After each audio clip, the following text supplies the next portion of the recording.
No, I remember I interviewed this one dude named X-Rated. He was a rapper from Sacramento who went to jail for a murder that he was involved with, and they actually used some of his lyrics to convict him. His album cover had a picture of him with a gun to his head, and they're saying that was the murder weapon and stuff like that. And while locked up, when we did our first interview over the phone, he basically said that based on everything he's learned since he was a teenager, he feels that gangs are parasitic organisms.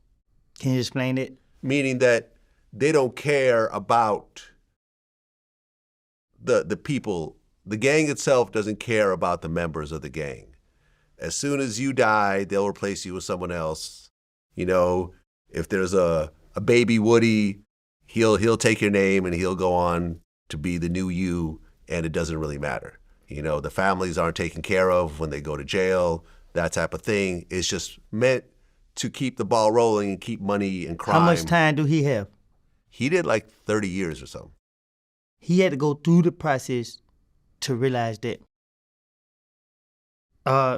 That's why I try to show people when I get on YouTube or TikTok, anything, that, hey, man, we idolize the things that's our downfall. We our own enemy.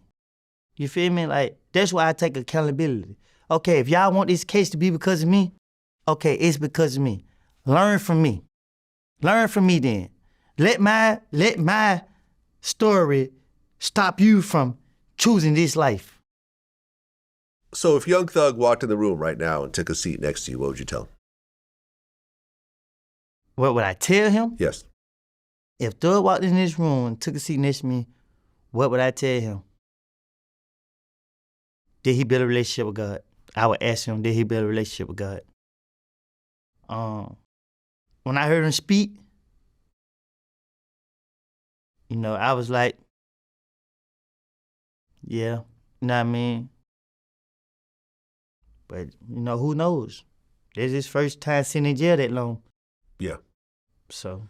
Yeah, I mean, he's given 20 years probation. Me personally, I think he's going to do that probation just fine.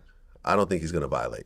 I think he's learned his lesson sitting in that dirty jail cell for 2 years. You got to understand, have you ever did time? Weekend, a couple days, no. Not no real time. So the thing is, right, when you do jail time, right, and they keep you locked down and caged up, you're like a wild animal. You want to get out and run around. You feel what I'm saying? He has a lot going for himself. You feel what I'm saying? But then now you got the fans out here that you gotta please them to be able to sell. You feel what I'm saying? And right. So he can't talk all that blood, slime, wipe your nose. You gotta understand. All these lyrics and phrases that made him popular, he can't do that because he could potentially violate. But you got, like he said, he played no-lo to the game judge because it's a label. So if this is how you make your money, they don't have anything to do with game participation because people idolize you and see what you're doing and they want to do what you do. They don't make, listen, man, a game has structure. It have rules and regulations. It have all that.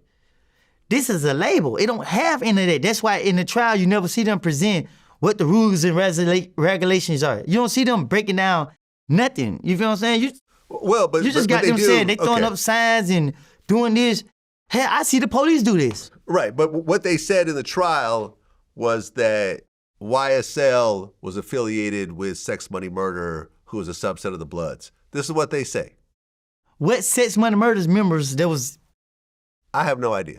Me either. Right. So it's just like, you see they saying hybrid gang, this and that and third, like, they just didn't care. You feel me? Like, they didn't care. Like, they hold. Now, listen, a RICO is so broad that you could really say anything. I mean, the whole point of RICOs was it was created for mob bosses in New York because over and over again, they would try to bust the bosses of the mafia and they would say, we didn't do anything.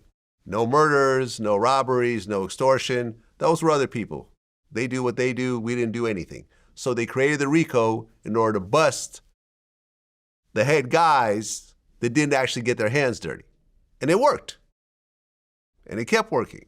But I feel like in this case, the RICO was so huge and encompassing that it just wasn't going to work. It wasn't a RICO. It wasn't, you got to understand, Thug don't know. Then 28 people, he probably know 3 or 4 people that's on the whole case. Right.